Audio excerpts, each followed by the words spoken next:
Podem sentar um pouquinho.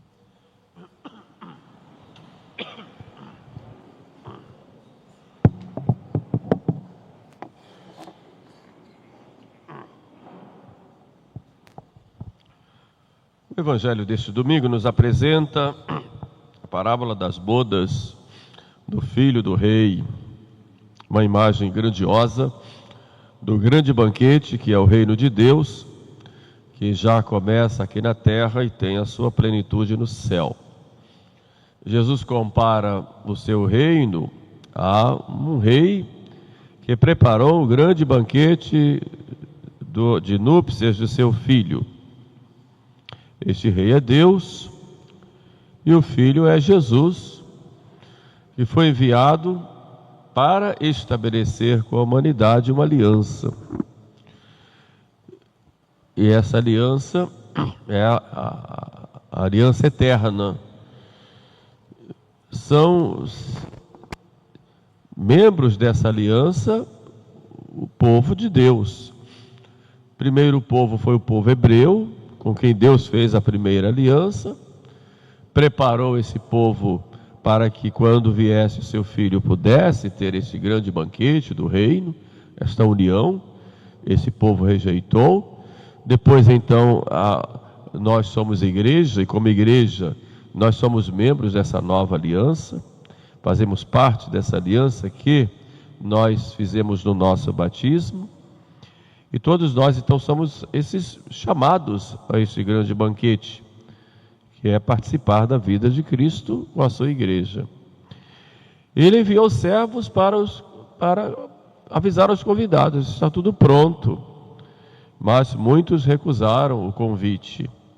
Alguns maltrataram os servos e mataram os servos, os mensageiros. Então o rei mandou primeiro exterminar aquelas cidades. E aí vamos observar como Deus age. Deus é Deus de bondade, Deus de misericórdia, mas Deus também é justiça. Hoje nós vemos muito falar da misericórdia de Deus, e realmente Ele é misericordioso. Mas não podemos nos esquecer de que Deus é justo, e que Deus também castiga. E Ele próprio diz isto: eu castigo aqueles em que eu amo, não por vingança, mas para que se aplique a sua justiça e para que eles se convertam. Hoje se coloca como se Deus permitisse tudo. Não é verdade isso. Deus, Ele pune também.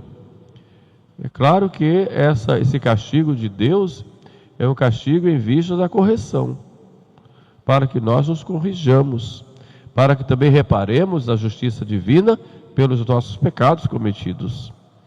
Foi o que aconteceu naquela cidade. O rei mandou seus exércitos para exterminar aqueles homicidas, e os mandou para que fossem castigados. Depois ele mandou que os seus servos fossem pelos caminhos e pegassem a todas as pessoas e digam: chamem a todos, bons e maus, porque eu quero que todos participem do meu banquete. E quando estavam todos no banquete, notou que um homem estava sem a veste nupcial, que era uma veste própria do banquete. Estava ali meio escondido, no meio dos convidados. E o rei observa tudo e vê. Deus é assim, Ele conhece o segredo dos corações. E disse: como você entrou aqui sem ter a veste nupcial? E ele ficou calado. Isso é muito significativo, porque a Deus ninguém engana. Então retire este homem e coloquem lá fora. Lá haverá choro e ranger de dentes. Esta parábola é uma síntese da história da salvação de toda a humanidade, começando com o povo de Deus, o povo escolhido, o povo hebreu. Depois vem para nós, que somos esses novos chamados. Mas vemos também aí o convite de Deus e a vocação que todos nós temos, a santidade. Vemos também a liberdade do homem e vemos, por fim, a necessidade de viver na graça para participar dessa comunhão com Deus. Por isso eu gostaria de fazer 3 reflexões com vocês. Primeiro, o convite de Deus é para todos. Vinde a mim todos vós que estáis cansados e fatigados, eu vos aliviarei. E quem não está fatigado pelo peso dos pecados? Todos nós. Então o convite a participar da vida da igreja, que é este banquete, é para todos. Então Deus toma a iniciativa e prepara as bodas do seu Filho Jesus com a igreja e com a humanidade. O banquete já começa aqui na terra, tem um sentido atual, que é a vida da igreja, mas tem também um sentido escatológico. É um banquete que se prepara para a sua plenitude na vida eterna. Um banquete que Deus já preparou desde a criação do mundo. Neste banquete, nessa nossa dimensão atual do banquete, nós temos 2 alimentos principais.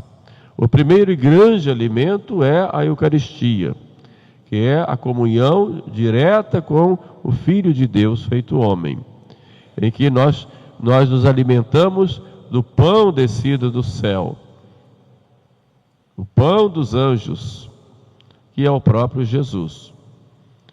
Todos somos chamados a participar deste banquete da comunhão com Cristo, para nós nos unirmos inteiramente a Ele.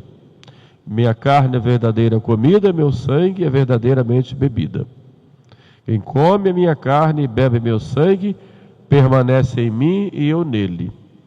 Todos somos convidados a participar desse banquete, que é o banquete da Eucaristia. Todos nós. É claro que a veste nupcial é necessária, mas todos somos convidados. Um outro manjar deste banquete é a palavra de Deus.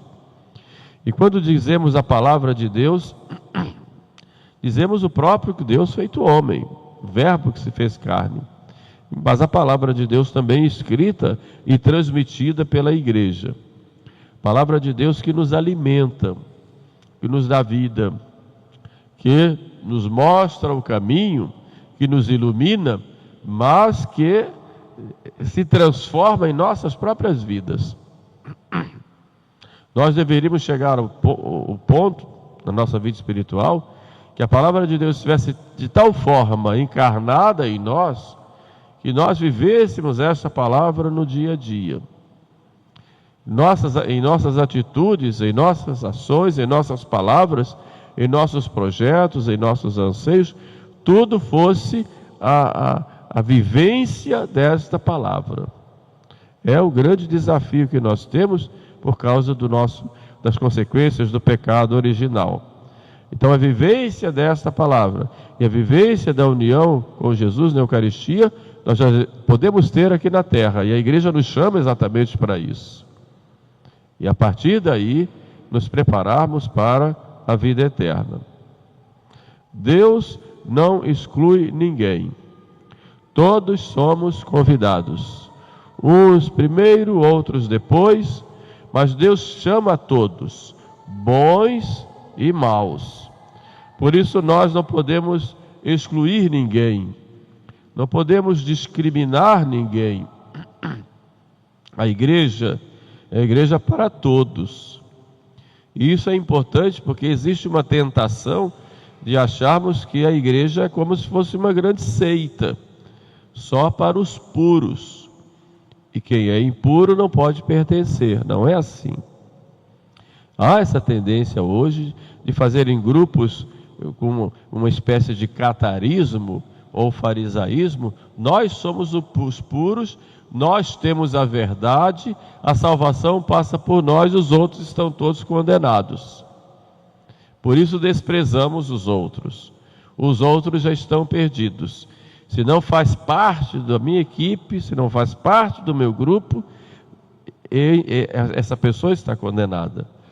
E isso dentro da igreja forma verdadeiros cismas dentro da igreja.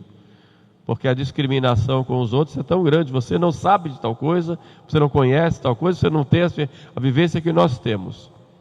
Mas a igreja é feita para todos. Quem é bom pode se santificar mais, como pode se perder. E quem é mau pode se converter. Se Deus passa uma peneira em todos, quem vai ficar? Deus, na sua bondade, na sua misericórdia, nos tolera, porque nos ama e é paciente conosco. Santo Agostinho, ele nos diz que Deus nos convida para a alegria eterna, mas muitos se apegam à terra. O convite foi feito, mas o coração está ocupado. Não tenho tempo para Deus.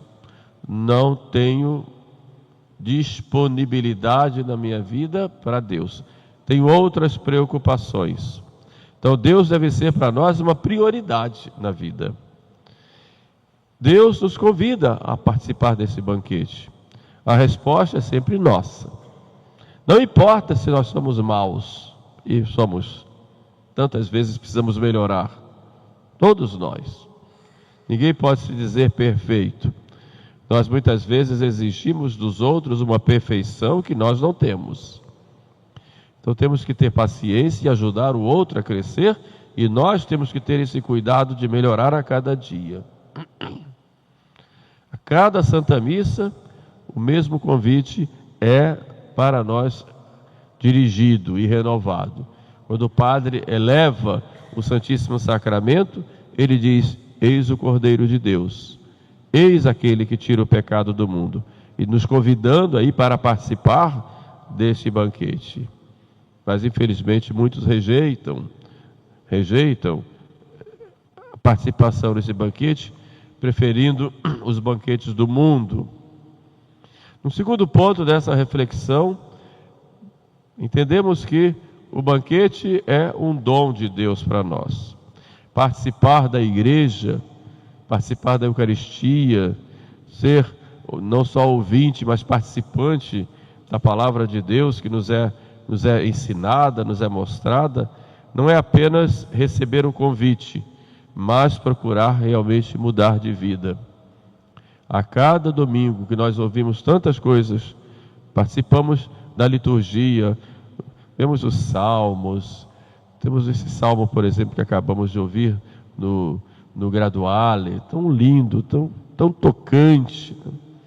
Depois as leituras, a Epístola de São Paulo, dizendo: não mintam, não falem mentira, não roubem ninguém, sejam sinceros, sejam honestos. Ouvimos isso tantas vezes. E como é que nós colocamos isso em prática no dia a dia? O sol não se ponha sobre a vossa ira. Quantos ainda alimentam ira, maus desejos com relação aos outros?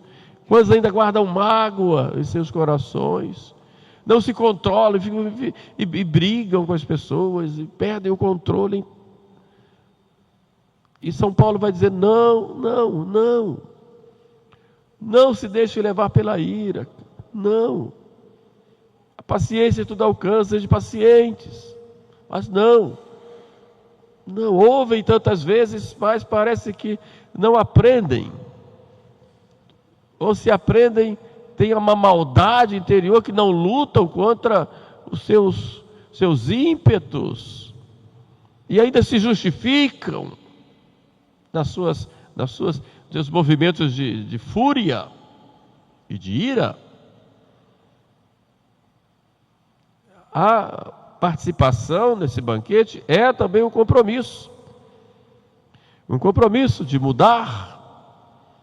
São Gregório Magno diz que esta veste nupcial é a caridade, que é para nós um grande desafio viver a caridade, o desafio de amar, amor que exige renúncia, sacrifício, doação, perdão. Tem alguém que você não perdoou ainda? Tem alguém de que você tem mágoa ainda? Que amor, meu Deus! Olhe para Cristo, olhe para a cruz, olhe para o Deus que espera com paciência a conversão de um pecador. e você se acha melhor do que Deus. O traje nupcial é a caridade. Quem entra na igreja, continua São Gregório, sem amor, entra na festa, mas não está verdadeiramente unido ao esposo. É apenas aparência. Isso significa que não basta pertencer exteriormente à igreja. É preciso viver interiormente unido a Jesus, com o coração revestido da fé, da esperança e da caridade. E quem vive na graça de Deus está com essa veste de bodas. E quem vive no pecado rejeita o dom do convite e se apresenta sem a veste nupcial. É tão lindo quando a gente faz um batizado de uma criança e coloca aquela veste, aquele mandrion tão bonito, o padre vai colocando, né?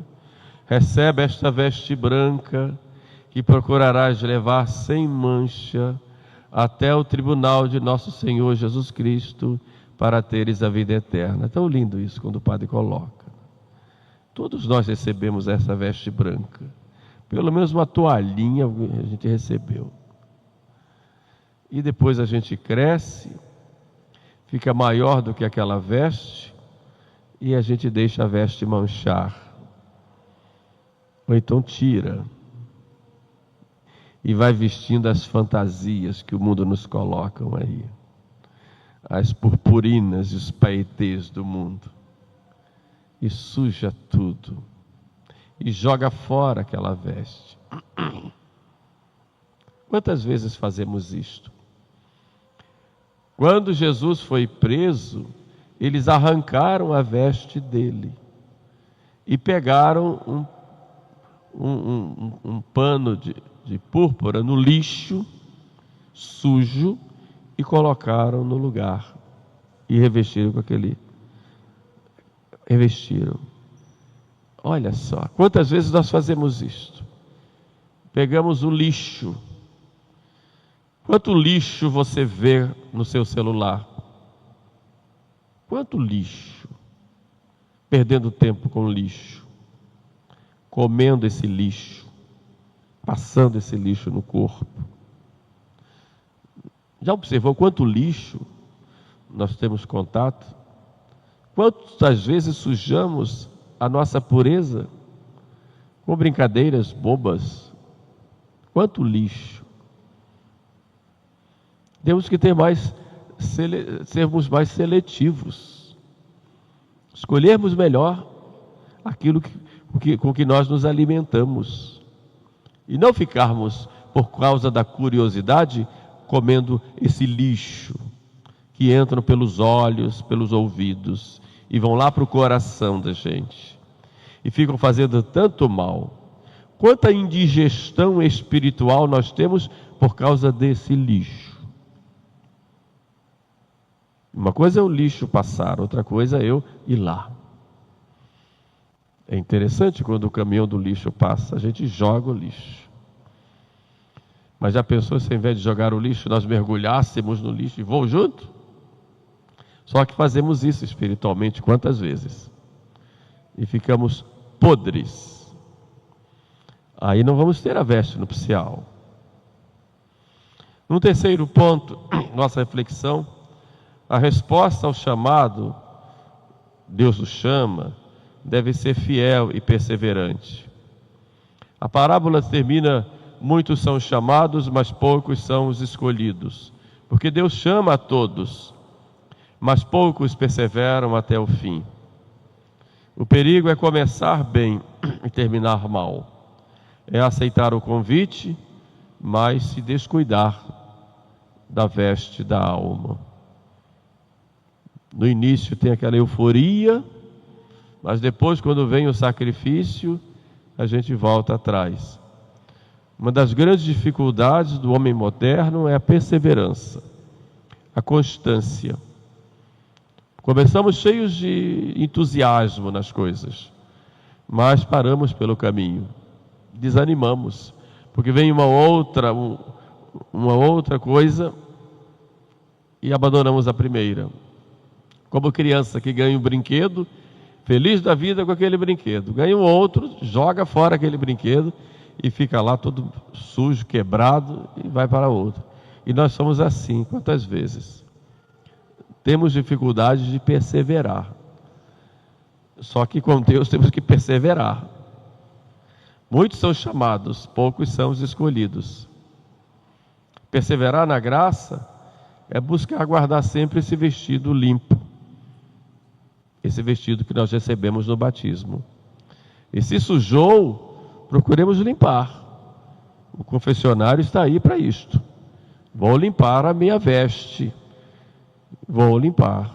Com arrependimento sincero, vou pedir perdão a Deus.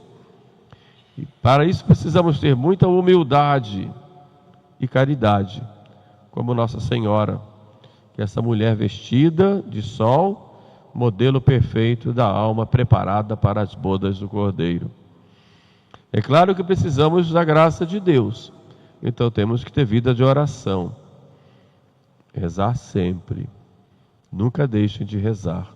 Mas eu caí no pecado, tenho vergonha, vai rezar a si mesmo.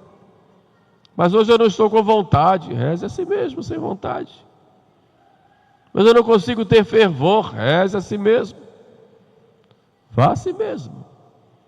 A oração é alimento. Precisamos da oração. Sempre. Jesus insiste nisso quantas vezes? Orai sem cessar. Queridos irmãos, o Evangelho de hoje é um espelho do nosso caminho de cristãos. Deus nos convida gratuitamente a participar da alegria do seu reino e da sua igreja. O convite é para todos, mas a resposta é individual, para cada um. Somos chamados a comparecer a este banquete com o coração limpo, revestidos da graça e da caridade. E como Maria, nós aprendamos a dizer sempre sim a Deus. E busquemos conservar a nossa vida sem mancha e viver cada Santa Missa como um prelúdio do banquete do céu. Nós celebramos, aqui já encerro, celebramos esses dias, no dia 3 de outubro, celebramos a festa dos mártires do Rio Grande do Norte. Vale a pena conhecer. Eu tive a graça de estar lá na igrejinha onde eles foram martirizados. Foi na época da invasão holandesa. Os holandeses iam dominando tudo e marcaram lá, através de um judeu chamado Jacó, marcaram um encontro para fazer uma espécie de acordo com os católicos. Era dia 16 de julho, festa de Nossa Senhora do Carmo. Tinha chovido muito, mas o povo foi. Não foi todo mundo, mas foi para a missa. Lá na missa, na hora da missa, estava na hora da consagração, chegaram os índios, potiguaras, uma outra tribo lá, chefiados por esse Jacó, juntamente com os protestantes calvinistas, entraram na igreja, fecharam as portas e começaram a matança. Morreu muita gente lá, foram mártires. Alguns, um ou outro, conseguiu fugir lá pela sacristia para tentar buscar socorro, mas morreram. O padre foi morto, paramentado lá no altar, foi morto. E assim foram martirizados na hora em que estavam no banquete sagrado. E saíram daquele banquete e foram para o céu. Nós somos todos chamados a participar desse banquete. E Nosso Senhor nos chama a participar também das suas dores, dos seus sofrimentos, da sua cruz.